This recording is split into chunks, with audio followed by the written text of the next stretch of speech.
Hi and welcome. Today I am creating a tutorial for this painting. I'm going to do a slightly different version, but it will be based on the techniques I used for this painting, and you can create any cave setting that you would like. I will be using some of the brushes of my own set because I created them specifically so that I could enjoy painting with less hassle of like the standard brushes sometimes. But I will always give you an alternative option, and I will also try out alternatives for you so that you can see that it's, kind of similar, or it can do the same job. Okay, let's get right into it. First, I'm using the studio pen, the original one, to just sketch out a basic background scenery. What I'm sketching out now essentially is the rock formations, and it will make more sense once I actually start to fill the layers in with the rock formations, because I'm kind of sketching out all of them on top of each other on one layer. I usually only use one sketching layer because it is a rough idea, and then I'll add other layers on top of that with the color rendering, and then I'll go from there essentially. To ensure that I can fill out all the shapes that I'm drawing now, I'm going to choose another layer separately for each individual rock formation, sketch in that part with a nice and thick pen or pencil like the studio pen. Make sure that there are no holes so that when I do put in this, like, what is it called, the bucket fill option, then it will fill the shapes that I've created and not everything else, if that makes sense. As you can see, I'm layering them in the order that I want to have, from the closest to the furthest away part of the rock formations. And as you can see, I'm also choosing colors that range from the darkest to the lightest, with the darkest being the closest one and the lightest being the furthest away. And that will give you a nice feeling and sense of depth in your painting. Generally speaking, having more saturated colors in the front and more pastel-like colors in the back will also help achieve that feeling, but more on that later. As per usual, this tutorial is taking me a little bit longer to get out, and I feel like that always happens when I get to the stage of actually editing the video because I just keep procrastinating. So I'm glad that this is finally done, and in the time that I've not been posting a video on this channel, I've grown, or our community has grown so much. I'm so excited. Thank you so much for your support, and I hope you enjoy this. Okay, back to the video. Now that I filled in all the basic shapes and layers and I've sorted them in the right order, I will go ahead and start shading the various layers a little bit. So by choosing a clipping mask and the round soft medium airbrush, I'm just putting in a little bit of darkness on the top of that last cave piece so that you can see that it kind of is dark at the top and it gets lighter towards where the light comes through. I'm adding some texture with the burnt tree brush from Procreate, and also the stucco brush, which is the most important in my opinion from the original brushes when it comes to texture of rocks and mountains. Color wise, I'm just choosing a slightly darker shade than the color that I've already chosen for the rock formation that I'm painting on, and adjusting it with the hue, saturation and brightness tool on the top left. One of the great things about the clipping masks obviously is that you can adjust every single clipping mask before you merge them together with the actual layer you're painting on, and using these various tools will just give you a bit of extra options. This stage is kind of just adding the rough detail to the various different layers to get an idea of where things are going to go. I'm going to be choosing the grain detail brush from my set, but you can also choose the 6B pencil from Procreate Originals, which has a nice and grizzly texture. I've chosen the grain detail brush because it feels so much easier for me to apply it. I've gotten used to using my own brushes now, but you will get a really nice effect with the others too. And in this part, I'm kind of just very gently shading various bits where I want to have light reflections come off, which are kind of indicating where the shadows fall and the light falls. The ledge, as you can see it there, the darker part, is where the waterfall is going to go down later, and as you can see it's not really level or anything, but I will be adjusting those kind of things as we go. Having added lighter and darker shading, I'm going in with a stucco original Procreate brush, which is so cool for any texture for rocks, and I'm just going to go in and add more details, texture, so I've got a base to work on. Next, choosing the Oberon original brush from Procreate, which has a nice little bit of texture in it, I'm going to start and sketch out those formations that we can kind of see indicated in the lighter bits of the rocks. Now we're kind of defining where the light is going to be captured by surfaces on the rocks, or where there's a bit more shade. I'm going to be using blue tones to indicate where the light won't necessarily reach, but it will be reflected off the other rocks onto it. And because the blue shades in shadows seem more distant, I'm going to be using those compared to warm colors in the highlights where the sun will go to. Adding the different colors like greens and blues, and later on we'll add a lot of warmer colors that will really give life to your structures. That's why I personally like to use a lot of variety. Continuing with the stucco brush, I'm going to add a few dark olive tones and also some lighter olive and yellowish kind of colors. Now we'll be turning to refining those structures a little bit. I'm going to be choosing the grainy detail brush, just kind of gently patting in some dots and lines, using the stucco brush in between as well. That will kind of just give you some broader patterns and texture. These nice chunky stamps that the stucco brush does really do a lot for the rock formations later, and you can kind of define them as we go on. Don't worry about them looking a bit too square at the minute or anything. We'll kind of feather that out with the brushes we'll use later. Continuing on the next layer with the stucco brush as well, and choosing some blue for the dark shades and then some lighter greenish colors for the highlights. At this point, it's helpful to define where you're going to have your other structures, so your waterfalls or whatever else you want to put in there that's a bit bigger. After the waterfalls, we'll start kind of sketching in some foliage as well, but it just gives us a rough idea where our stones and rocks end and what we can kind of do about that. To sketch the waterfall in, I'm using the medium hard airbrush, a nice light blue shade. I'm just roughly sketching it out in the direction of the water flow. For me, it's always helpful to get all the elements on the page and then start really refining all the details, because then I know where I'm doing what and I can kind of cater towards that. I wanted to be consistent with the waterfall theme, so I decided to add some in the backgrounds as well. It was possible because I left all those layers unmerged with the background and the various rock formations. I used the same blue I used on the other waterfalls, and obviously that was a little bit dark in the background, so to lighten them up I used the brightness function on the top left where the little wand is, with the different functions for brightness, saturation and light. You couldn't see that on screen because I chose a different layer mode first, but I don't like to choose layer modes when I don't have to, like lighten or add, because you can't really merge them together without changing the entire color of the next layer. So I decided to change that, but it is edited out because it was just too much footage. Now I'm just adding some more density of color to the waterfalls where I know that the majority of the light will be. So the light will catch at the top of the waterfalls usually, and less so on the bottom. As you could see, I just quickly adjusted the straightness of the waterfalls in the back because I just freehanded them and I decided that they looked a bit wonky. So using the grid lines and the tool to move things around, I just quickly adjusted that. Okay, we're moving on to doing the same to the very front layer of the darkest part of the rock, and using the stucco brush, just adding some blue highlights, as that is mostly in the shade. I didn't want to add too many light or warm color highlights, so I started with blue and we'll be going from there. Choosing the texture brush next, that is also from my brush set. As an alternative, you can use the old brush from Procreate or the turpentine brush, and just choosing a green color. I'm going to start mapping out where I want to have lots of green in this painting. I've just chosen a layer on the very top of everything else for all the green at the minute, but I will be changing the order of that soon. To demonstrate that you can use other brushes too, I'm now going to be choosing the old brush from the Procreate original brushes and do the same thing, essentially just dabbing in some more greens. And I'm sorry that it's out of focus sometimes. It seems to be focused on my hand obviously, but I haven't figured out what to do about that yet.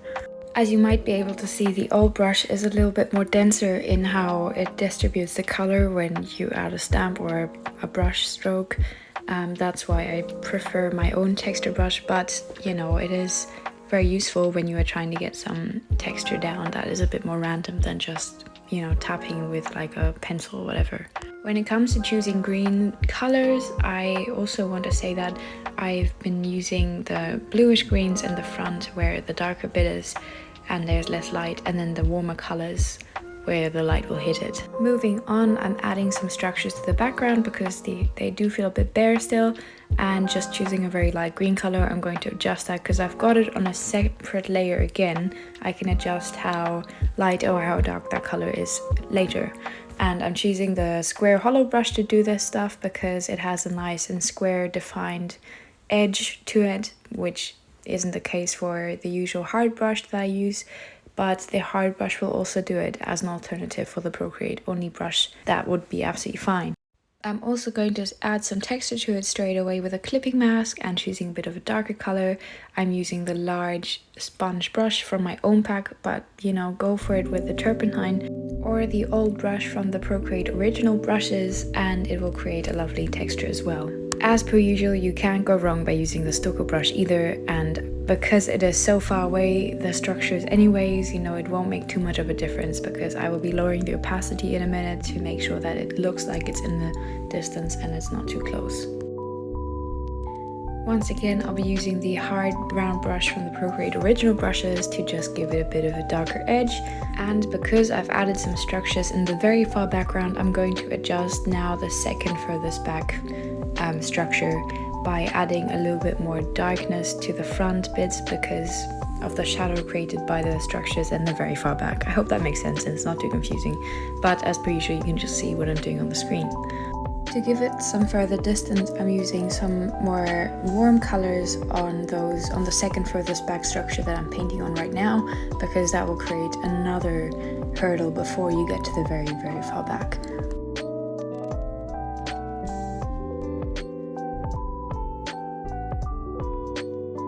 Okay, I'm gonna go ahead and just merge some of these layers so I've got a better overview of what's happening where.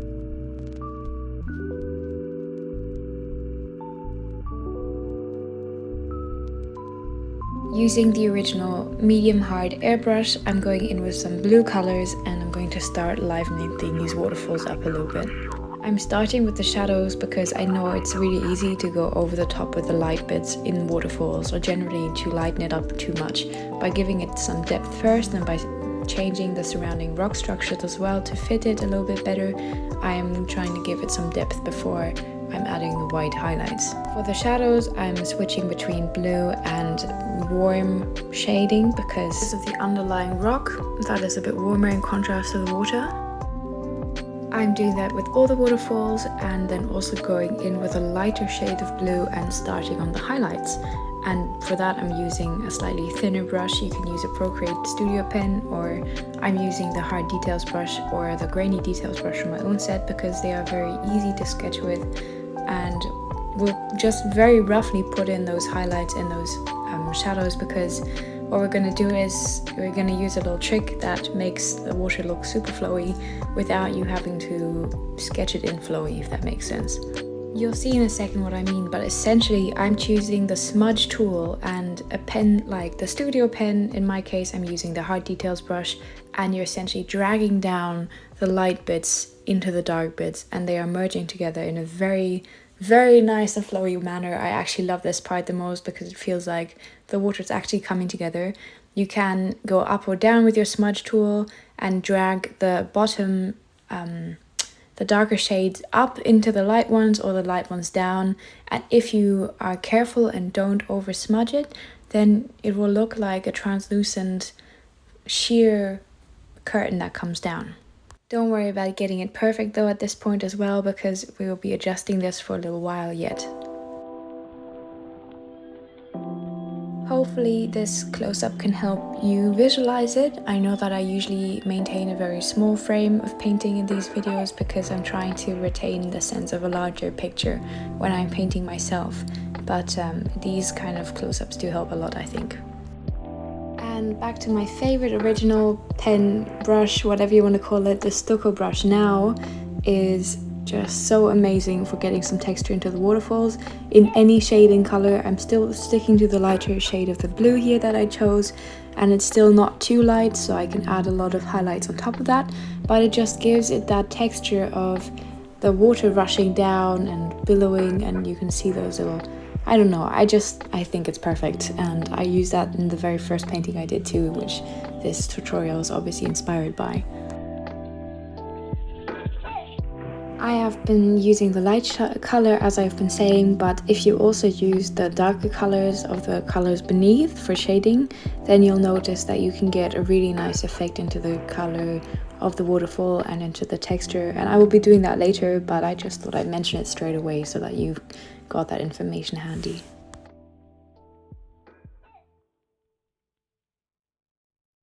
Now that I've got it semi-detailed in the general painting, I'm going to start really detailing the grass and the green and the foliage, because I know that will make a really big difference once that is detailed.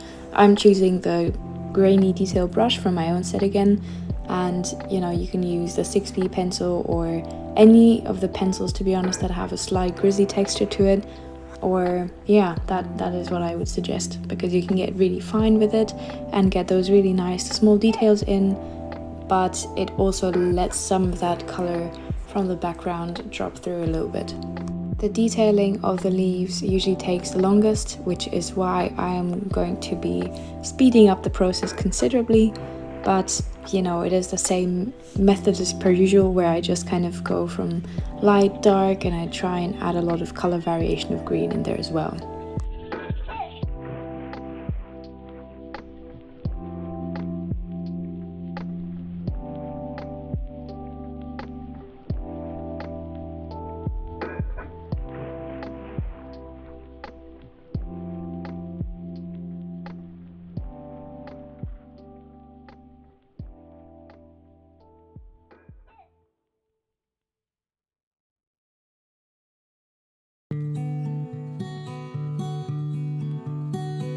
As an alternative brush here, I'm going to be choosing the 6B pencil, and I'm going to be fine detailing with that as well.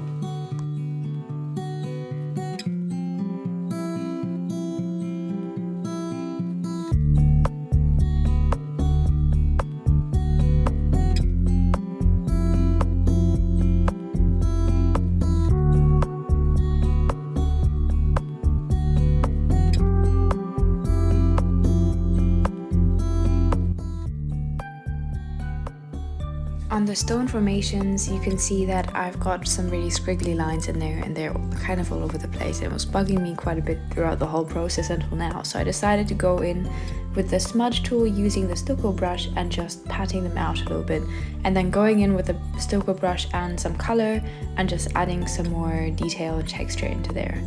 By tapping existing patterns or brush strokes with the smudge tool and any sponge brush or whatever texture brush you want to use, you can create even more texture because it kind of feathers out everything. It's a really cool trick to use when you don't really know how to create some texture and you added loads of stuff already but it doesn't look quite right, and you can kind of adjust it. After I've done that, I'm going to go in and add some more proper details with a smaller brush. In my case, I'm going to use the grainy brush detail, grainy detail brush again, but go ahead with a 6B pencil or any fine brush or a pen that you generally like to use, and just go and add some more texture to the parts that will catch the sunlight the most, namely the top of the, the bits sticking out at the top, and then some surfaces and whatnot. And remember that rocks, and anyways, these rocks have got a lot of little holes in them. That's why it isn't consistently bright, but it has a lot of little dips and stuff that are darker. I'm gonna go ahead now and add those kind of details all over to all the layers of rocks and in different colors. So on that particular formation that I'm drawing on right now, I'm choosing a really light beige ochre color, but I'm also going to be dipping into red, blues and purples, and also greens depending on the type of stone and where it sits. And as you can see in the front, this is more like a purplish, bluish, reddish kind of color, so adjusting with how close something is or how far away it is.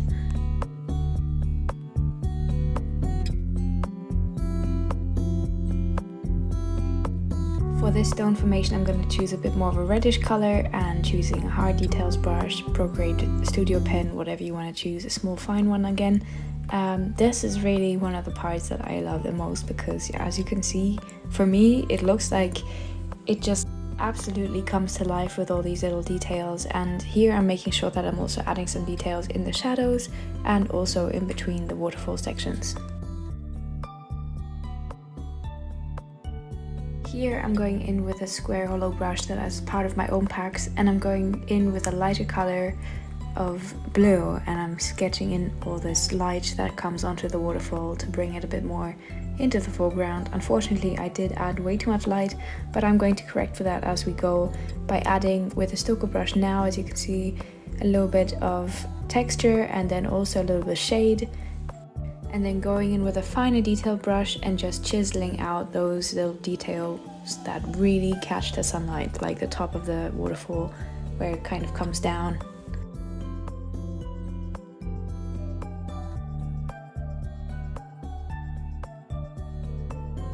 The square brush is super nice for getting transitional shades in because it is so soft when you paint with it that it just creates these nice different shades of the color that you're actually applying. And I'm going in and I'm trying to chisel out here again where the light hits it the most and trying to get a soft flow or soft touch to it with the smudge tool, just as I did earlier. Just like the process I did with the previous layer of waterfalls earlier, I am going in with a smaller brush now and getting some details in there.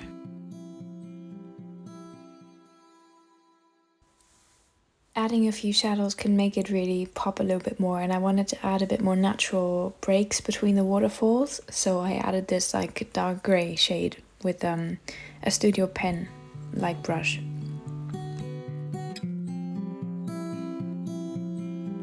Now onto my favorite part of the entire thing is adding the lightest shades of the green and the final details to everything, which will take another 10 minutes in this tutorial, but actually another 2 hours in real time. So yeah, I really wanted to just kind of figure out where I was going, and by adding these next light details, it just brings it a bit more to life.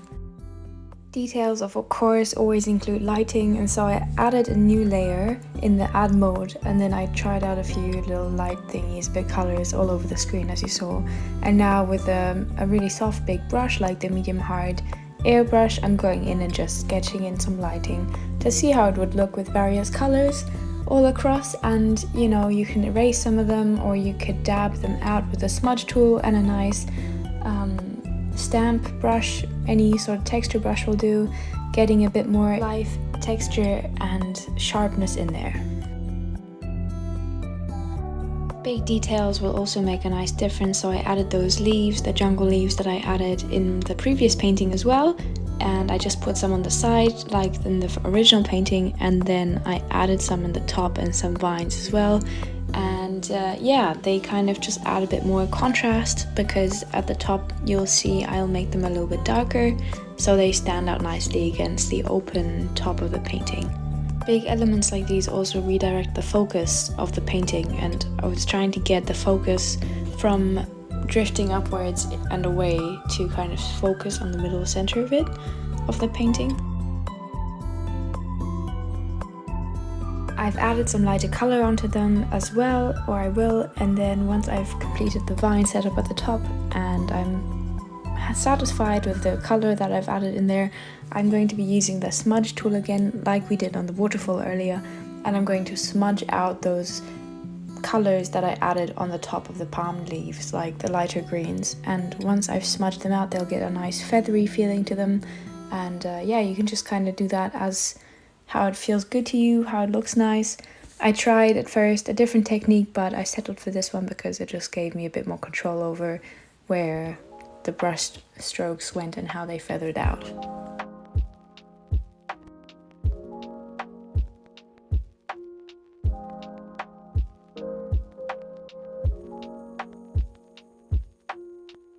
Whenever I add light on the top in an add layer, whatever, over everything else, the details below could become a bit blurred, so I like to go in and just add a little bit more detail or to blur things out.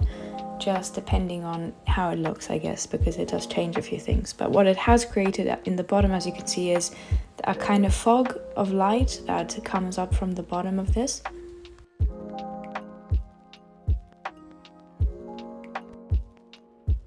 I'm never really that consistent with layers, and here you can see that I did just paint some waterfall on a separate layer that wasn't meant for it, so I went in and I smudged that out a little bit because it was sticking out too much for me.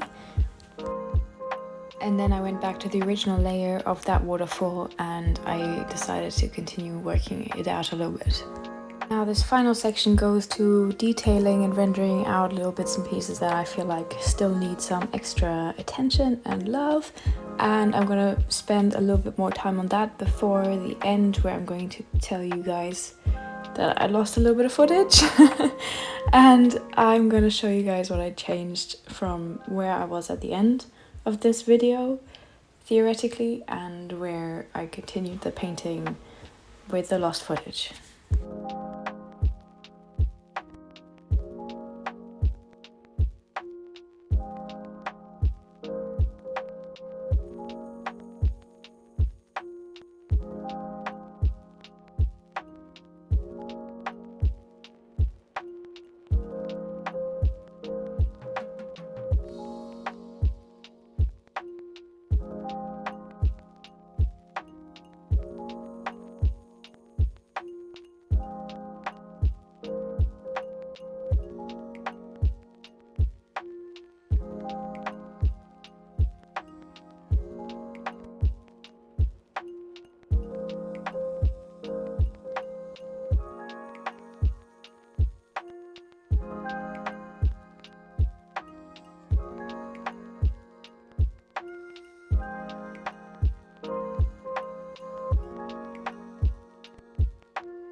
Okay, we're nearly at the end here. I'm going to add some more light and it looks super saturated and over highlighted, but actually that is partly due to my phone taking it in a really saturated way, and actually the painting looks a little bit different. Once I finish this lighting section, I will show you guys what I mean by blending in the photo and then also a reference photo on the small side on the right. Okay, so remember, this is how I'm seeing it, this is how my iPad sees it, but actually this is what it looks like on camera. So you can see the difference in saturation quite a bit. It is not quite as orange, so yes. This is what it looks like at the end. As you can see, I changed a few things.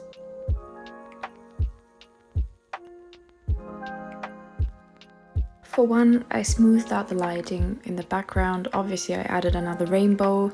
I diffused the first rainbow a little bit, and then what I also did was increase the contrast quite a bit. So I'll show you the first version before I lost the footage, which was this, and then I changed a few things and now we are here, and I would love to know which one you prefer. That's all for today. Thank you so much for watching. If you've made it to the end, I really appreciate you, and leave a comment and subscribe, and I'll see you soon. Bye!